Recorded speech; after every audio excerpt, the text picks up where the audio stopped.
Good morning everybody.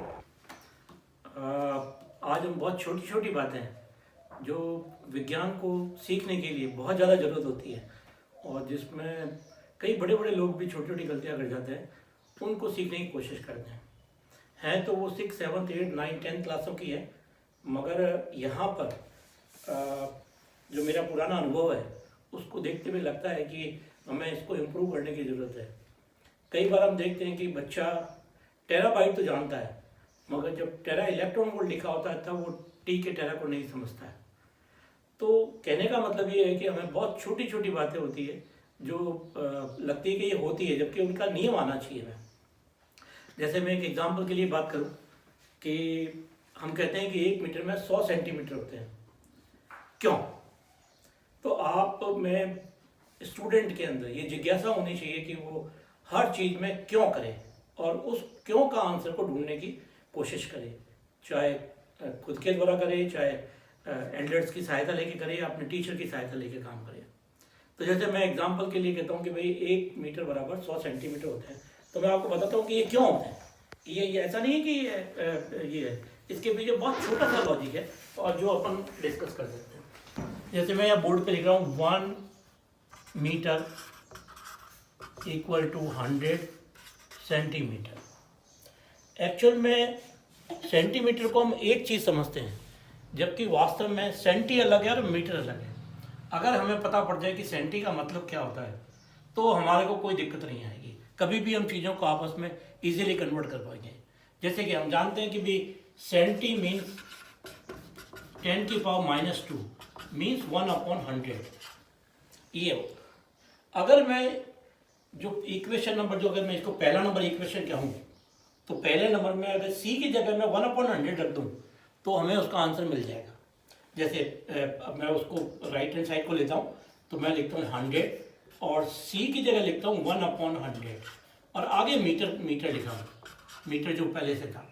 तो अपन देखेंगे 100 और 100 क्या हो गए, कैंसिल आउट हो गए, क्या आ गया 1 मीटर। तो इसका मतलब ये हुआ कि 1 सेंटीमीटर बराबर 1 मीटर बराबर जो 100 सेंटीमीटर है वो कोई नियम नहीं है, इसके पीछे बहुत छोटी छोटी बातें जुड़ी हुई होती हैं और वो काम में आती हैं। अगर अपने को इन चीज़ों का पता हो तो न केवल हम साइंस में अच्छे होंगे, जीवन के किसी भी क्षेत्र में इसको अपन आगे अच्छी तरीके से काम में ले सकते हैं। इसी तरीके से मैं एक और एग्जांपल से आपको बताता हूँ कि हम जानते हैं कि 1 सेंटीमीटर में 10 मिलीमीटर होते हैं। हाँ, तो लेट अस टेक अपने एग्जांपल। दूसरा मैंने एग्जांपल लिया 1 centimetre is equal to 10 millimetre.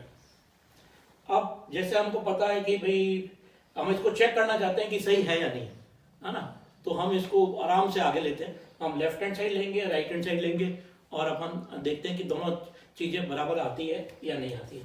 तो पहले मैं लेफ्ट हैंड साइड को लेता हूँ, तो लेफ्ट हैंड साइड को मैंने लिया और इसका मतलब हुआ कि भाई 1 सेंटीमीटर को लिखा।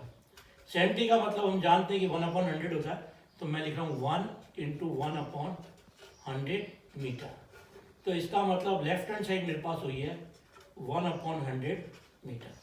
अब मैं राइट हैंड साइड को लेता हूँ। राइट हैंड साइड है मेरे पास 10 मिलीमीटर। तो सबसे पहले हमें ये पता होना चाहिए कि मिली का मतलब क्या होता है। तो मिली का मतलब होता है 10 की पावर -3, मतलब 1/1000, 1/1000। तो मैं मिली की जगह लिखता हूँ 1/1000 और देखते हैं कि क्या रिजल्ट आता है। तो ये मैं 10 को तो 10 लिखता हूँ, मिली की जगह लिखता हूँ 1/1000 मीटर। अगर 10 और 1000 को काटूँ तो मेरे पास यहाँ पे बच जाएगा 1/100 मीटर। अगेन जो लेफ्ट हैंड साइड और राइट हैंड साइड बराबर हुई है तो अपन कह सकते हैं कि भाई हाँ, तो 1 सेंटीमीटर में 10 मिलीमीटर होते हैं, ये फॉर्मूला सही है। ये अपने को बहुत अच्छी तरीके से इसमें पता पड़ सकता है। तो अगर हमें बहुत छोटी छोटी बातें हैं जो कि बेसिक्स हैं, उन चीज़ों के बारे में पता पड़ता है तो हम साइंस में न केवल न्यूमेरिकल प्रॉब्लम बल्कि बहुत अच्छी चीज़ों को सॉल्व कर पाएंगे, न्यूमेरिकल प्रॉब्लम को सॉल्व कर